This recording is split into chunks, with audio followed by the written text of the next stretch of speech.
ಹುಡುಕಾಟ. ಮಾನವನು ಏನಾದರೂ ಹುಡುಕಾಟ ನಡೆಸ್ತಲೇ ಇರ್ತಾನೆ. ಅವನಿಗೆ ಸಂತೃಪ್ತಿ, ಸಮಾಧಾನ, ಸಂತೋಷ ಬೇಕು. ಅದಕ್ಕಾಗಿ ಹುಡುಕಾಡ್ತಾ ಇದ್ದಾನೆ. ಎಲ್ಲವೂ ಪಂಚಭೂತಗಳಿಂದಲೇ ಆಗಿದೆ. ಅದನ್ನು ಬಿಟ್ಟು ಆರನೆಯದು ಇಲ್ಲ. ಅವುಗಳು ಮಣ್ಣು, ನೀರು, ಗಾಳಿ, ಬೆಂಕಿ ಹಾಗೂ ಆಕಾಶ. ಮಣ್ಣು ಸಂಪತ್ತು, ಗಾಳಿ ಸಂಪತ್ತು, ನೀರು, ಆಕಾಶ, ಭೂಮಿ ಎಲ್ಲವೂ ಸಂಪತ್ತು.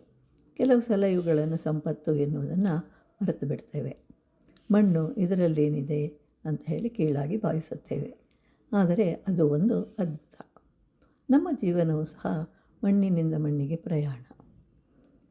ಮನೆಯ ಹಿಂದೆ ತಿಪ್ಪೆ ಇರುತ್ತದೆ. ಅದರಲ್ಲಿಯೂ ಸಹ ಸುಗಂಧಭರಿತವಾದ ಹೂವಿನ ಗಿಡ ಬೆಳೆದು ಒಳ್ಳೆಯ ವಾಸನೆ ಇರುವ ಹೂ ಬಿಡುತ್ತದೆ.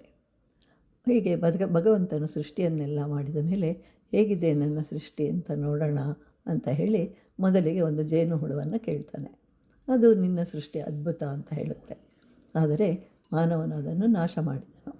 ಆದ್ದರಿಂದ ಗಿಡವು ಏಕೆ ಸುಮ್ಮನೆ ಜೇನನ್ನು ಸಂಗ್ರಹ ಮಾಡುವೆ ಅಂತ ಕೇಳುತ್ತೆ. ಜೇನುಹುಳ ಹೇಳುತ್ತೆ, ಮಾನವ ನಾನು ಮಾಡಿದ ಸಂಗ್ರಹ ನಾಶವಾದರೇನು, ಅದನ್ನು ಸಂಗ್ರಹಿಸುವ ಕಲೆ ನನ್ನ ಬಳಿಯಲ್ಲಿ ಇದೆ ಅಂತ ಹೇಳುತ್ತೆ. ಹಸು ಒಂದು ಬರೀ ಹುಲ್ಲು ತಿಂದು ಅಮೃತಕ್ಕೆ ಸಮಾನವಾದ ಹಾಲನ್ನೇ ಕೊಡುತ್ತೆ. ಚಿಟ್ಟೆಯನ್ನು ಕೇಳ್ತಾನೆ. ಅದು ಹೇಳುತ್ತೆ, ಅದ್ಭುತ, ಎಲ್ಲಿ ನೋಡಿದರೂ ಸೌಂದರ್ಯ, ಸುವಾಸನೆ. ನಂತರ ಒಂದು ಚಿಕ್ಕ ಹಕ್ಕಿಯನ್ನು ಕೇಳ್ತಾನೆ. ಅದು ಪರಮಾತ್ಮ, ನಿನ್ನ ಸೃಷ್ಟಿ ಅಮೋಘ ಅಂತ ಹೇಳುತ್ತೆ. ಹೀಗೆ ಎಲ್ಲವೂ ಮೆಚ್ಚುಗೆ ಸೂಚಿಸಿದವು.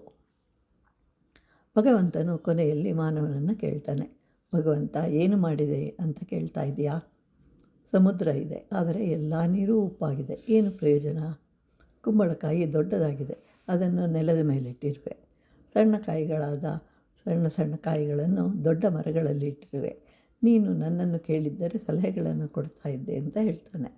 ಆಗ ಭಗವಂತನ ಬೇಸರದಿಂದ ಅಲ್ಲಿಯೇ ಇದ್ದ ಪಕ್ಷಿಯೊಂದನ್ನು ಕೇಳಿದಾಗ, ಹೋಗಲಿ ಬಿಡು, ಅವನ ಜ್ಞಾನ ಇಷ್ಟೇ ಅಂತ ಹೇಳುತ್ತೆ.